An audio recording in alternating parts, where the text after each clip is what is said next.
জুমার দিন আসরের নামাজের আজান হয়ে গেছে। এই সময় একটা দিনই কাজ বিবাহ শাদীর মধ্যে আল্লাহ তাআলা আশা এবং বসার তৌফিক দিলেন। সেই দিন আমরা সবাই শিক্ষা দেখে সে আলহামদুলিল্লাহ ভালো বসেন।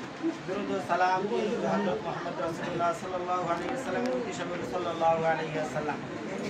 সম্মানিত হাজিরিন, নামাজ, রোজা, হজ, যাকাত যেমন আমাদের ইসলাম শরীয়ত ফরজ করেছে, বুঝছেন না? অনুরূপভাবে আমাদের ইসলাম ধর্ম ফরজ করেছেন একজন যুবক ছেলে বিবাহ শাদী করা এবং বিবাহ শাদী দেওয়া। ঠিক আছে? ইনশাআল্লাহ ভাই আপনি বিবাহ করলেন, আজ থেকে এই মেয়ের সমস্ত দায়িত্ব আপনার উপর। ঠিক আছে? তার ভালো মন্দ তাকে সমস্ত বিষয় আপনাকে হাসিল করবেন, হাসিল করা হবে। উনি এতদিন ছিল বাবা মার অধীনে। ঠিক আছে? বাবাজি শুনেন, বাবা মার অধীনে ছিলেন, তো বাবা মার কষ্ট ছিল, তারা আপনার সাথে বিবাহ দিলে এখন থেকে এই যে তারা পর মানুষ ছিল।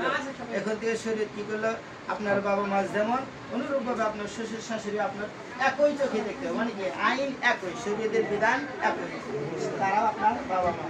স্ত্রী সালাম করে দেন, আলহামদুলিল্লাহ ইনশাল্লাহ।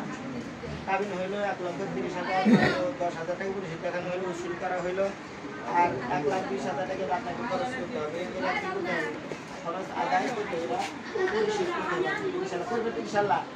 ইনশাল্লাহ আপনারা সবাই আল্লাহ তাআলা যেন স্বামী স্ত্রীকে কবুল করেন, দাম্পত্য জীবন যেন আল্লাহ তাআলা সুখময়